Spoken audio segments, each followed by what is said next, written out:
Teks itu adalah media yang lebih dahulu digunakan dalam menyampaikan informasi. Namun dalam penggunaannya di dalam komputer, teks adalah media yang paling awal dan juga paling sederhana. Di awal perkembangan teknologi komputer, teks adalah media yang dominan digunakan. Begitu pula di dalam perkembangan internet, di mana teks merupakan satu-satunya media.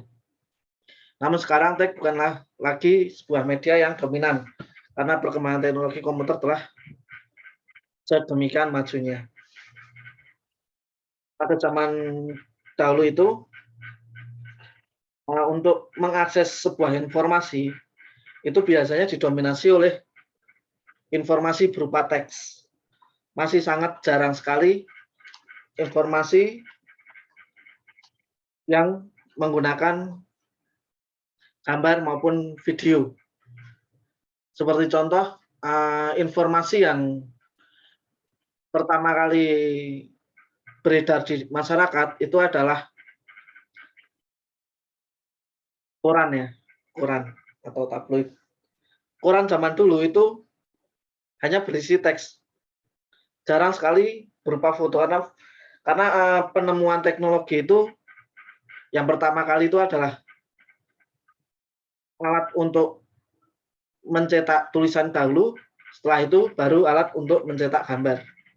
Jadi awal-awal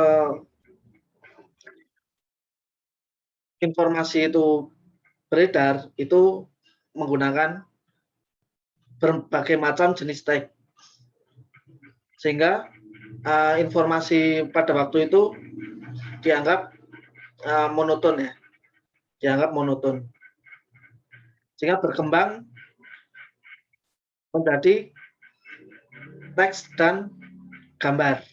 Sampai sekarang banyak didominasi oleh gambar maupun gambar bergerak maupun gambar yang tidak bergerak ya. Gambar bergerak di sini artinya adalah video ataupun animasi. Namun demikian, dalam multimedia ini kita tidak boleh mengabaikan unsur teks dalam membuat sebuah informasi. Seperti halnya contoh ketika kita ingin membuat logo, itu biasanya tidak hanya berupa lambang atau gambar saja, tapi kombinasi teks yang dibuat sedemikian rupa menjadi sebuah logo. Biasanya logo itu kalau sekarang itu berupa tulisan ya, tulisan yang dirangkai atau disingkat, kemudian dibentuk menjadi seolah-olah itu adalah gambar.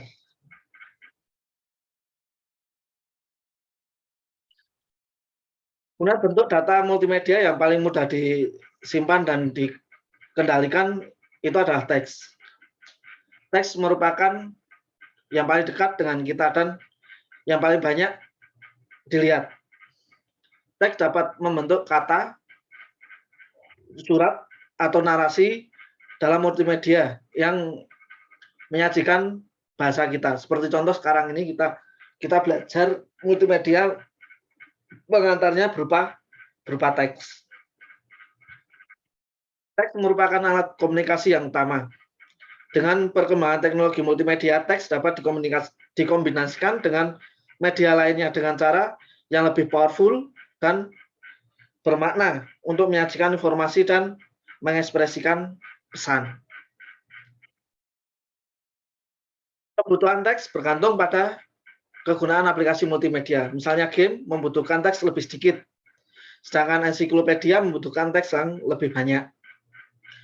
File teks mempunyai struktur linear sederhana, meskipun mungkin saja ada multimedia tanpa teks. Kebanyakan sistem multimedia menggunakan teks karena sangat efektif untuk menyampaikan ide serta memberikan panduan kepada pengguna.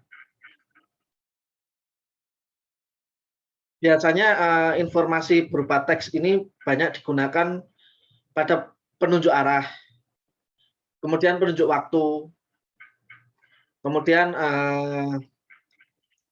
penunjuk skala ya, skala baik itu satuan maupun besaran itu masih berupa teks. Misalnya teman-teman kalau yang muslim ya, mungkin teman-teman yang muslim untuk mengetahui kapan waktu sholat itu biasanya di masjid-masjid itu ada teks berjalan ya, teks berjalan di jam digital masjid-masjid itu sekarang sudah menggunakan tidak hanya jam dinding ya, tapi sekarang sudah menggunakan multimedia teks.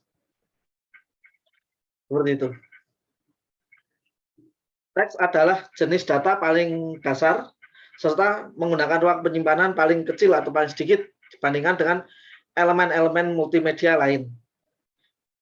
Teks merupakan cara yang biasa digunakan untuk menyimpan informasi. Teks biasanya digabungkan dengan gambar, audio, dan video. Teks merupakan komponen kunci untuk setiap aplikasi. Teks atau tulisan adalah dasar dari semua aplikasi multimedia yang akan kita buat. Penggunaan berbagai macam gaya atau style, font, dan warna dari tulisan dapat dipakai atau diaplikasikan untuk menonjolkan tema tertentu. Misalnya, untuk font atau warna itu biasanya tergantung dengan tema atau informasi yang ingin disampaikan. Salah satu contoh yang ada penunjuk arah atau penunjuk jalan yang ada di Jalan Malioboro. Itu rata-rata penulisannya dengan style atau font berupa huruf Jawa. Walaupun nanti ada huruf huruf Latinnya, biasanya stylenya atau bentuk fontnya itu dimirip-miripkan dengan style font Jawa. Karena temanya adalah tema kebudayaan ya. Untuk area-area wisata di Jogja itu rata-rata bertema kebudayaan, sehingga stylenya itu temanya juga mengarah ke kebudayaan Jawa. Berbeda lagi nanti kalau kita ke museum digital misalnya, museum digital.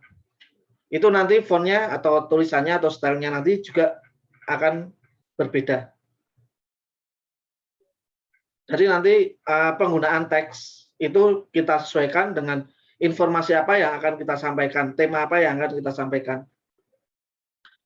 Sehingga kita bisa memilih stylenya atau gayanya. Teks adalah salah satu media utama yang diperlukan dalam pemrograman multimedia. Sehingga menu utama sistem navigasi atau navigation untuk tujuan penyampaian suatu isi materi program. Teks merupakan bentuk media yang paling umum digunakan dalam menyajikan informasi, baik nanti yang berupa garis perintah maupun nanti berupa grafik antarmuka grafik ya, atau grafik user interface. Contohnya untuk model teks baris perintah itu seperti tadi saya bicarakan, jam sholat digital, kemudian arah jalan itu masih menggunakan model baris. Untuk contohnya grafik user interface itu misalnya contohnya sistem antrian di sebuah loket di bank, itu sistem antriannya itu sudah menggunakan grafik user interface. Kemudian informasi-informasi lain seperti contoh kalau kita ke ke kantor-kantor pelayanan yang besar, contoh imigrasi, itu kita disajikan di situ sebuah sistem informasi yang berupa grafik user interface. Di situ kita hanya menekan touchscreen ya, tapi berupa teks perintah-perintah seperti itu. Itu salah satu contoh dari grafik user interface pada teks. Teks dalam bentuk apapun, baik itu nanti tertulis ataupun lisan, merupakan salah satu sistem komunikasi yang penting. Teks dalam bentuk kata-kata digunakan untuk menyampaikan suatu ide, buah pikiran, dan fakta yang berkaitan dengan aspek apapun dalam kehidupan sehari-hari. Tadi, tidak mengherankan jika sebuah produk multimedia itu bergantung pada teks dalam berbagai hal, seperti di dalam menjalankan bagaimana suatu aplikasi bekerja, membantu pengguna dalam suatu aplikasi, dan untuk menyebarkan informasi melalui aplikasi-aplikasi yang telah didesain. Contohnya di sini manual book, pada misalnya kita membeli suatu produk, biasanya disertakan sebuah buku, misal kita beli handphone, biasanya disertakan buku panduan. Kalaupun tidak disertakan, nanti di situ akan dikasih barcode atau penunjuk website yang nanti mengarah ke support system atau buku panduannya, nanti bisa di-download atau bisa dibaca di internet. Biasanya seperti itu.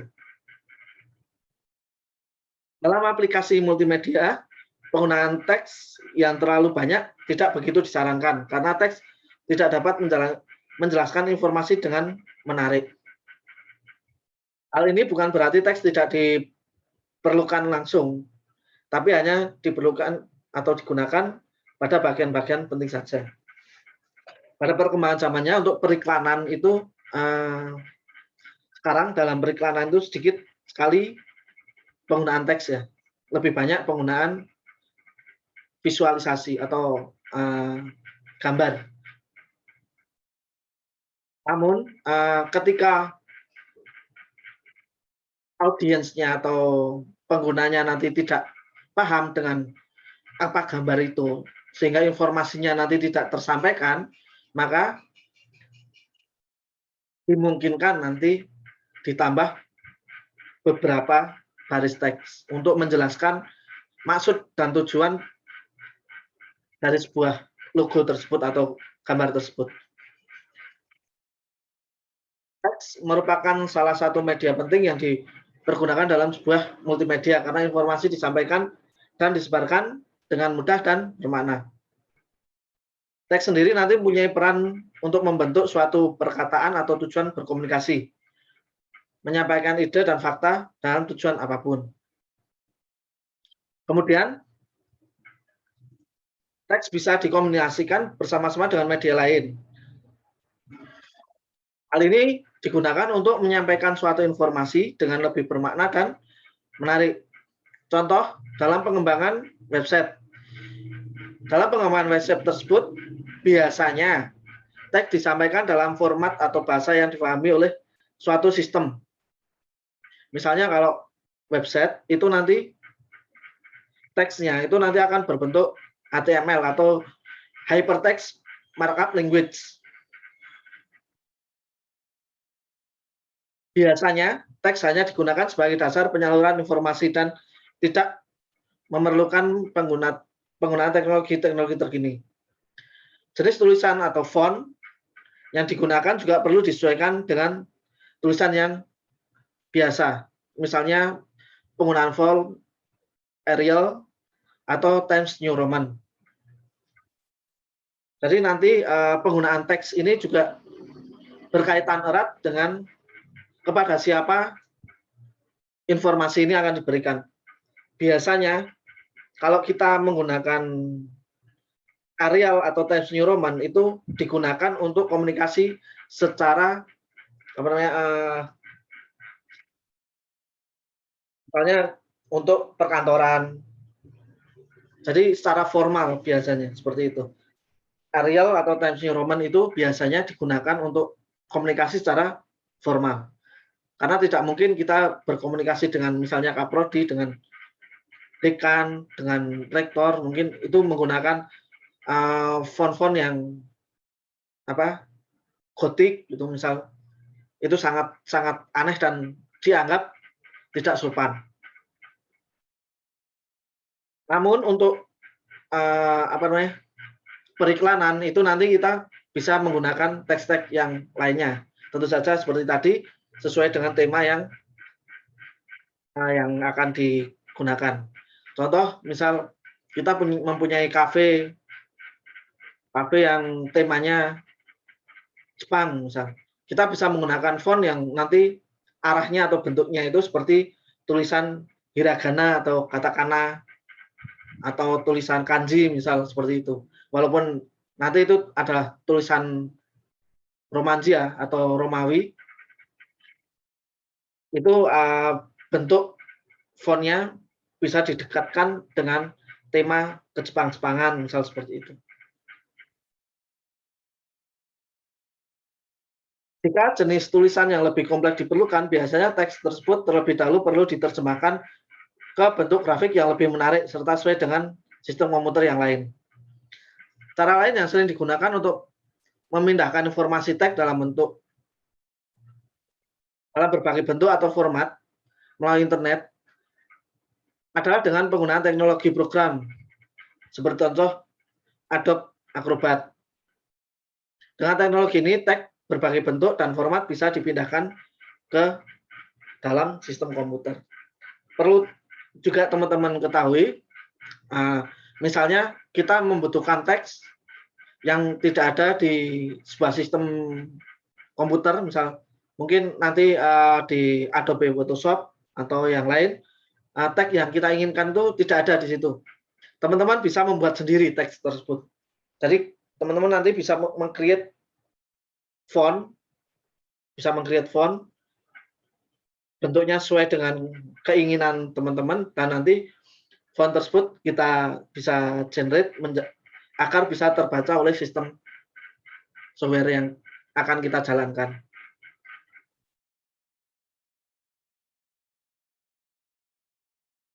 Kemudian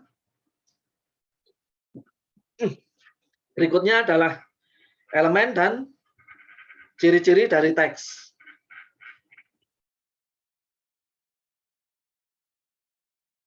Elemen dari teks bisa menjadi besar ataupun kecil bergantung pada tujuan atau aplikasi dan sikap pengguna.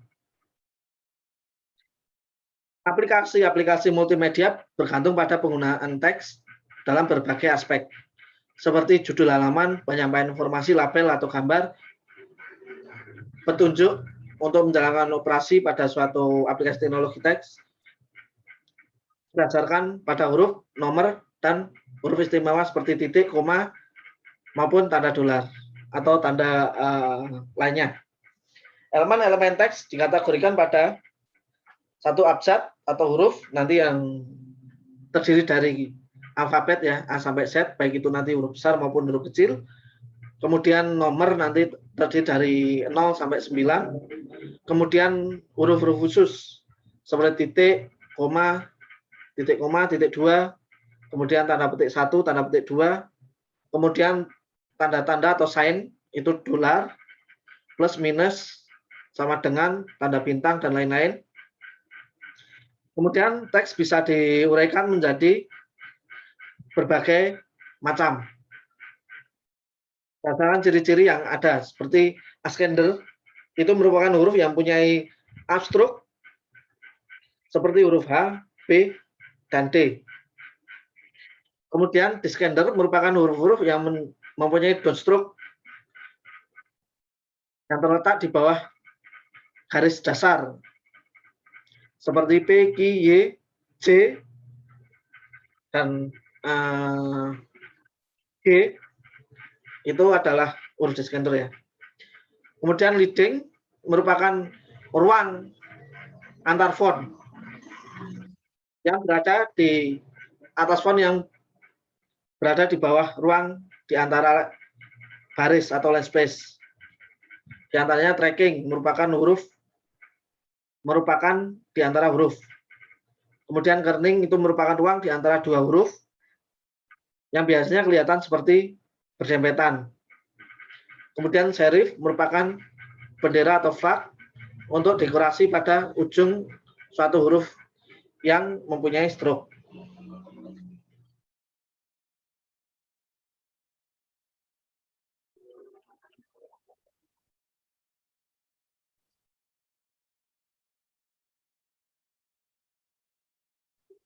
Ada pertanyaan sampai sini? Tidak, Pak.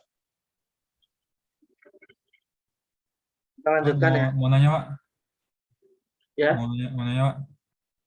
Ini teks ini dipakainya kayak saat apa, Pak? Saat di apa ya? Pemakaian teksnya saat di backgroundnya, Pak?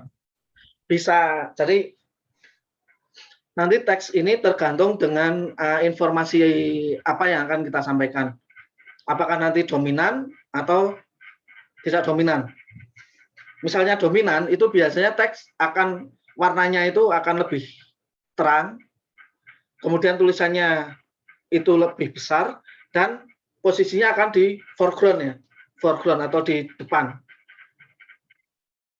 Beda lagi nanti kalau teks ini sifatnya adalah sebagai pemanis atau tidak, sebenarnya teks ini sebenarnya tidak digunakan misal dalam sebuah pamflet atau misal kita mendesain sebuah apa namanya brosur, misalnya sebuah brosur ini sebenarnya tidak memerlukan teks, hanya sebagai pemanis teksnya itu. Kita bisa menempatkan di background misal di belakang gambar, kemudian teksnya dibuat tidak terlalu mencolok sehingga informasi nanti yang ditampilkan hanya berupa gambar. Informasi yang ditampilkan yang secara dominan itu berupa gambar misal. Nanti mungkin di pertemuan ketiga praktikum kita akan bagaimana penggunaan teks ini. Misalnya contohnya barbershop gitu.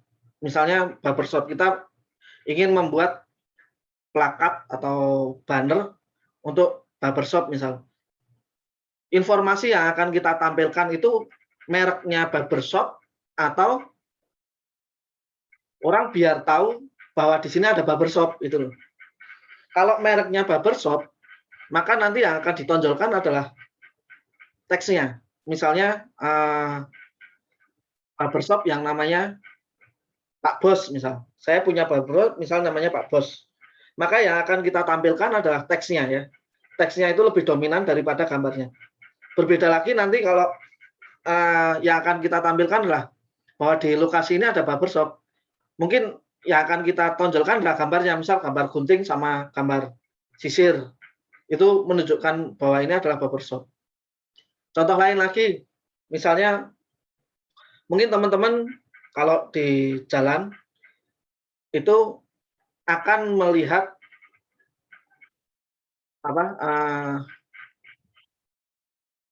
lambang atau gambar berupa tanda tanda palang gitu.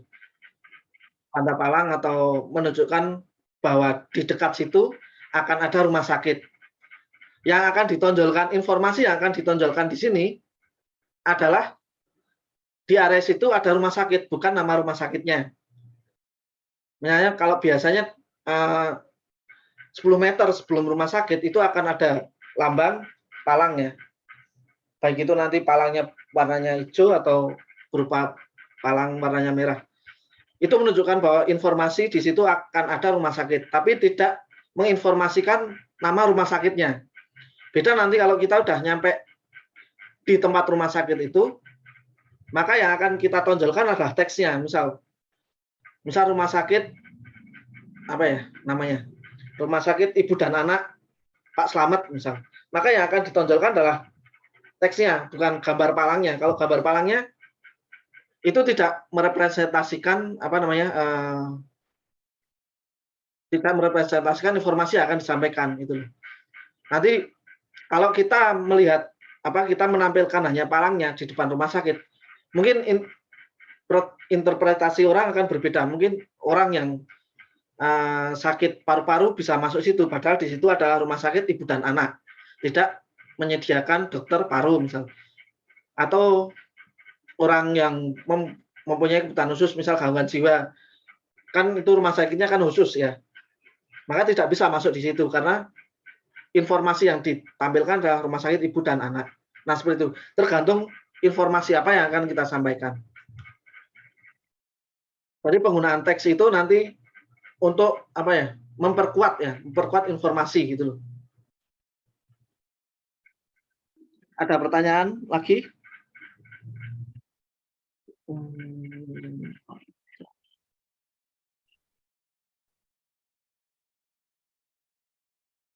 Ini kalau teks ini kayak apa?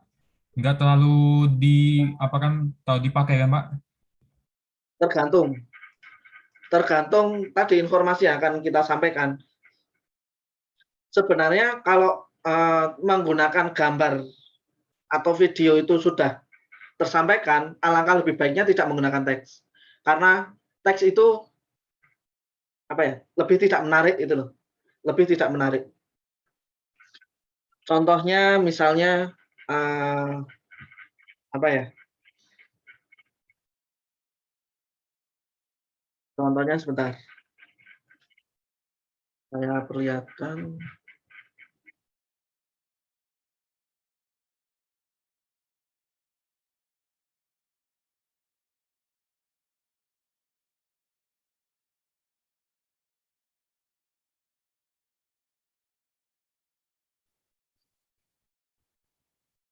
Penggunaan teks atau penggunaan gambar yang dominan dan penggunaan teks yang tidak dominan.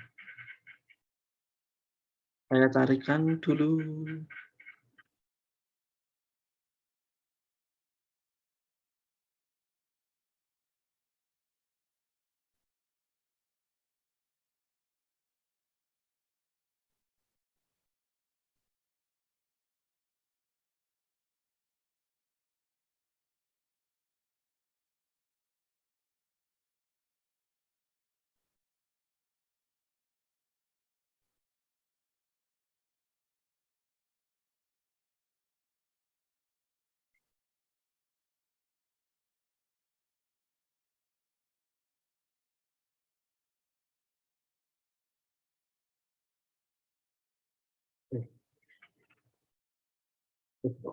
Jelek gambarnya.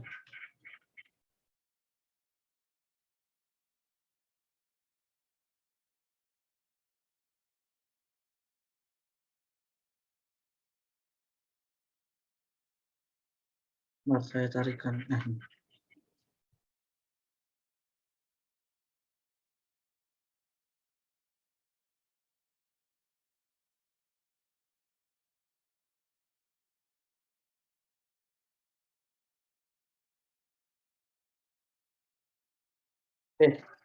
Teman-teman bisa melihat ya. Di situ ada apa? Teks berupa apa? No smoking. No smoking in this area. No smoking, Pak. Berarti informasi yang teman-teman dapat apa? Dilarang Tidak untuk boleh merokok di area Dilarang. situ. Di sini ada gambar ya, ada gambar dan teks. Untuk penulisan teks itu yang akan ditonjolkan adalah no-nya ya. Tidak boleh merokok. Walaupun bukan di area situ, kalau tulisan ini masih terlihat biasanya orang enggan untuk merokok di situ. Ini ada gambar dan tulisan. Kemudian berikutnya adalah ini.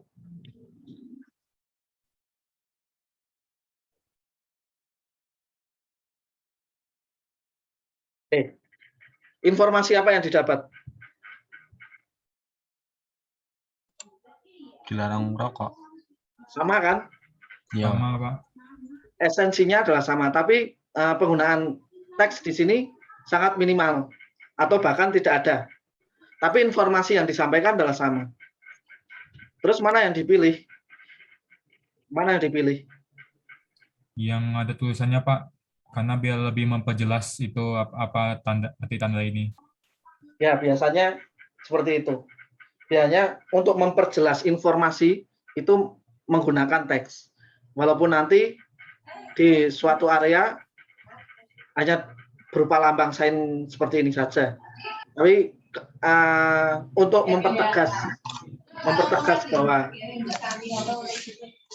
kita memberikan informasi tidak boleh merokok, itu ada tulisannya, ada teksnya, seperti itu. Ini salah satu penggunaan teks untuk mempertegas ya, mempertegas.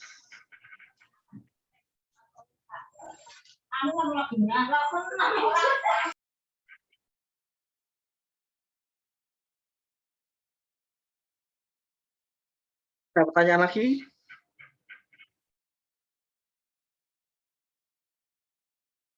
Untuk teks, silakan yang belum absen. Absen terlebih dahulu.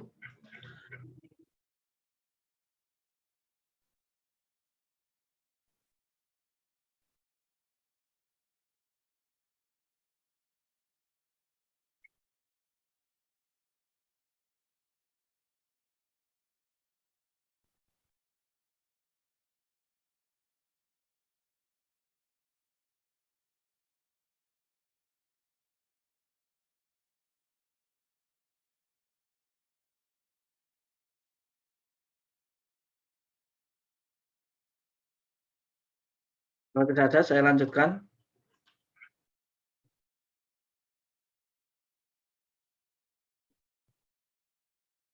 Yang berikutnya, setelah kita tadi belajar bagaimana penggunaan teks, kita akan belajar tentang teori bayangan. Ya. Biasanya nanti penggunaan teks atau gambar itu untuk memperindahnya kita gunakan bayangan atau shading. Bayangan atau shading ini adalah bidang yang terbentuk akibat hilangnya sebuah sinar oleh objek yang tidak bisa ditembus oleh sinar tersebut. Tentu saja nanti sinarnya atau cahayanya itu artifisial ya, maksudnya buatan kita sendiri. Bayangan adalah proses penentuan warna dari semua piksel yang menutupi permukaan menggunakan model iluminasi. Mengevaluasi intensitas cahaya dan warna menggunakan model iluminasi. Unsur bayangan, unsur yang mempengaruhi bayangan tersebut adalah normal vektor. Normal vektor ini adalah vektor yang arahnya tegak lurus pada permukaan. Normal vektor dapat diperoleh dari perkalian sinar atau cross product dari dua vektor yang berada pada permukaan. Contohnya seperti ini. Jadi besarnya dari normal vektor tergantung pada hasil perkalian silangnya. Jadi untuk menentukan arah bayangannya, misal bisa menggunakan samaan ini, sehingga nanti bayangannya lebih presisi. Kemudian unit vektor. Unit vektor adalah vektor yang besarnya nanti adalah suatu satuan dan arahnya tergantung arah vektor asal. Besar suatu vektor dapat diperoleh dengan V sama dengan akar dari V kuadrat X plus V kuadrat Y plus V kuadrat Z. Akar vektor V menjadi unit vektor yang sama, maka semua koefisien Vx, Vy, Vz dibagi dengan nilai vektor V. Kemudian yang berikutnya adalah optical vector. Ini merupakan sebuah konsep mengenai pencahayaan yang jatuh pada sebuah benda. Misalnya ada cahaya dari sisi sini ya, sisi atas ini, itu maka arah bayangannya itu bisa kita buat dengan optical vector. Berarti nanti arah bayangannya ada di sudut reflection vector ini, reflection dan view vector ini. Jadi nanti Teman-teman bisa membuatnya seperti itu. Ketika bayangannya begitu juga nanti sebaliknya dan di arah-arah yang lain. Jadi nanti ketika ada unsur bayangan maka harus homogen ya, harus sama. Pada satu gambar itu pencahayaannya harus dari satu arah yang sama. Misalnya kalau dari kiri maka yang satu bidang kiri, yang satu bidang yang tersinari itu harus mempunyai reflection vector yang sama. Tidak boleh mempunyai arah yang berbeda. Kalau nanti ada beberapa pencahayaan, misal ada yang arah dari kiri dan kanan, maka juga nanti kita menggunakan persamaan unit vektor ini. Kemudian untuk membuat bayangan bisa menggunakan metode direct line atau flat shading. Metode bayangan yang paling sederhana adalah flat shading. Metode ini hanya sekali menghitung intensitas untuk tiap-tiap poligon pada objek. Hasil yang didapat tentu saja tidak begitu bagus, sehingga tidak begitu memuaskan.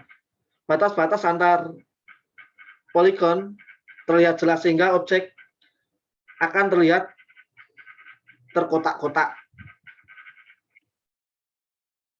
Flat shading ini adalah metode yang mudah dan cepat untuk membuat bayangan dengan permukaan poligon. Pada metode ini, sebuah intensitas tunggal dihitung untuk masing-masing poligon. Semua titik pada permukaan poligon dipaparkan dengan nilai intensitas yang sama. Flat shading punya karakteristik sebagai berikut. Pemberian tone yang sama pada setiap poligon, penghitungan jumlah cahaya mulai dari titik tunggal pada permukaan, penggunaan satu normal untuk seluruh permukaan. Flat shading ini contohnya seperti ini. Pemberian flat shading mengasumsikan bahwa setiap permukaan poligon dari sebuah objek adalah rata dan semua titik pada permukaan mempunyai jarak yang sama dengan sumber cahaya.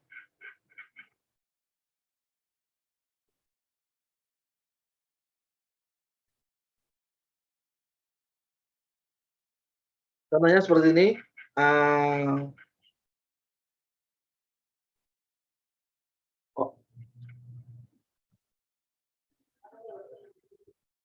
Halo? Masih on ya saya? Iya, Pak, masih. Oke, Pak. Ada yang menggunakan akun saya. Mungkin ada kuliah lagi setelah ini. Kalau kita lanjutkan sebentar ya.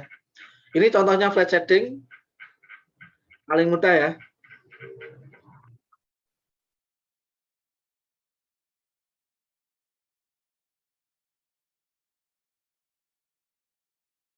Secara umum flat shading dapat menghasilkan bayangan yang akurat dengan ketentuan sebagai berikut. Objek berbentuk polihedra, yaitu jaring yang mempunyai ruang terhingga dan tertutup. Semua sumber cahaya jauh dari permukaan objek. Posisi penglihatan yang cukup jauh dari permukaan.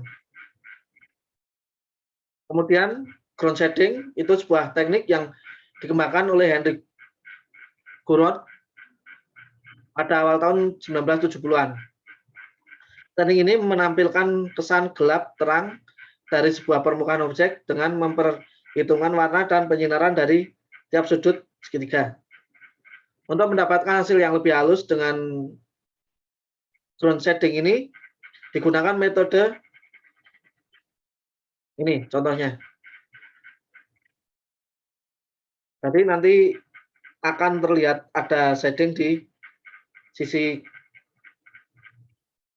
yang terluar ya. Misalnya cahayanya dari tengah sini nanti akan ada gradasi ya, ada gradasi di sini. Mungkin perkuliahannya saya sampai sekian saja karena sudah sudah mau dipakai oleh dosen lain. Nanti perkuliahan minggu depan kita lanjutkan dengan shading yang lainnya.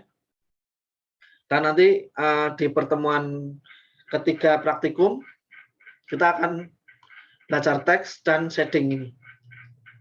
Jadi bagaimana membuat shading ini. Biasanya juga nanti di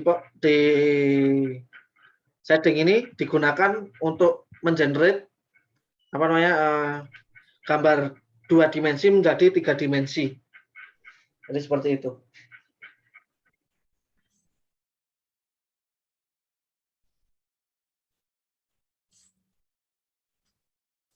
Mungkin dari saya cukupkan sekian. Ada pertanyaan? Pak, mau nanya Pak, Ya gimana? itu file apa materi-materi itu di mana downloadnya Pak? Oh ya, nanti tak kirim ke grup aja ya. Oh, oke Pak. Saya Oh iya lupa Pak, enggak. mau nanya lagi Pak, yang praktek kemarin Pak, Ya, itu filenya nggak ada Pak? Kan kata di apa di PDF-nya filenya udah disediain langsung Pak. Latihan 1 tuh Pak. oh ya, nanti tak upload ulang ya. Latihan 1. Latihan 1-nya kan? Iya Pak, yang itu file PSD-nya Pak. Ya, File PSD-nya. Nanti saya kasih yang punya saya. Makasih Pak. Ya. Ada lagi? Kalau tidak ada, perkuliahan